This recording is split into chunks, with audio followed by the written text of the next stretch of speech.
जय भोलेनाथ जी की। पुरानी कथा के अनुसार अमरपुर नामक नगर में एक धनवान व्यापारी रहता था। वह शिव भक्त था। उसका व्यापार बड़ा था और उसकी समाज में प्रतिष्ठा थी। इनके सब के बाद भी वह दुखी था, क्योंकि उसे ना कोई पुत्र था। उसे इस बात की चिंता भी थी कि उसके बाद व्यापार को कौन देखेगा, उसका वंश आगे कैसे बढ़ेगा। पुत्र की कामना से वह हर सोमवार का व्रत रखता था और प्रत्येक शाम को शिव मंदिर में घी का दीपक जलाता था। ऐसा करते हुए काफी साल बीत गए। एक दिन माता पार्वती जी ने भगवान शिव से कहा, यह व्यापारी आपका सच्चा भक्त है, आप उसे पुत्र प्राप्ति का आशीर्वाद क्यों नहीं दे देते। शिव जी ने कहा कि हर व्यक्ति को उसके कर्मों के अनुसार ही फल प्राप्त होता है। माता पार्वती नहीं मानी और शिव जी को विवश कर दिया। तब उस रात शिवजी ने व्यापारी को सपने में दर्शन दिया और पुत्र प्राप्ति का आशीर्वाद दिया, लेकिन ये भी कहा कि उसका पुत्र 16 वर्ष तक ही जीवित रहेगा। अगली सुबह व्यापारी का परिवार बहुत खुश था, लेकिन पुत्र की अल्पायु होने से दुखी भी था। लेकिन व्यापारी हमेशा की तरह सोमवार व्रत और शिव भक्ति करता रहा। शिव कृपा से उसे पुत्र की प्राप्ति हुई। उसका नाम अमर रखा गया। 12 साल की उम्र में उसे पढ़ने के लिए अपने मामा दीपचंद के साथ काशी भेज दिया गया। रास्ते में वे जहाँ भी रात्रि विश्राम करते, वहाँ पर यज्ञ कराते और ब्राह्मणों को भोजन कराते थे। एक दिन वह एक नगर में पहुंचे जहाँ के राजा की पुत्री का विवाह हो रहा था। वर का पिता अपने बेटे की एक आंख काने होने के कारण चिंतित था।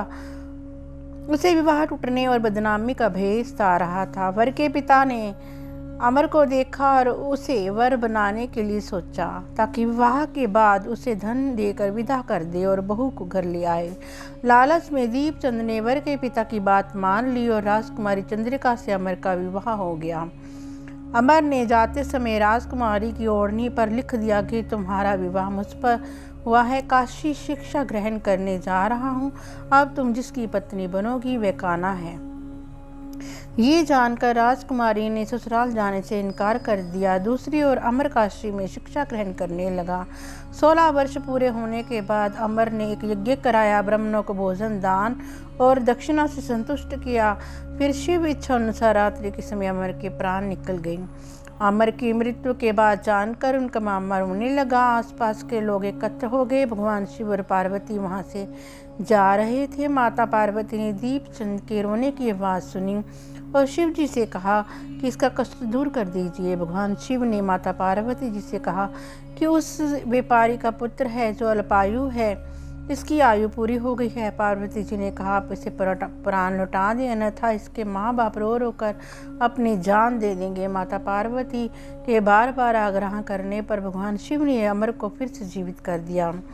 शिक्षा समाप्ति के बाद अमर मामा के साथ राजकुमारी के नगर में पहुंचा और वहां पर यज्ञ का आयोजन करवाया। राजा ने अमर को पहचान लिया और राजा उसे घर ले गया और सेवा सत्कार के बाद पुत्री के साथ विदा कर दिया। अमर जब घर पहुंचा तो उसे जीवित देखकर व्यापारी का परिवार खुश हो गया। उसी रात भगवान शिव एक बार फिर व्यापारी के सपन में आए और कहा कि तुम्हारे सोमवार व्रत करने और व्रत कथा सुनने से प्रसन्न होकर उन्होंने अमर को जीवन दान दिया है और उसे लंबी आयु दी है। व्यापारी ये सुनकर प्रसन्न हुआ।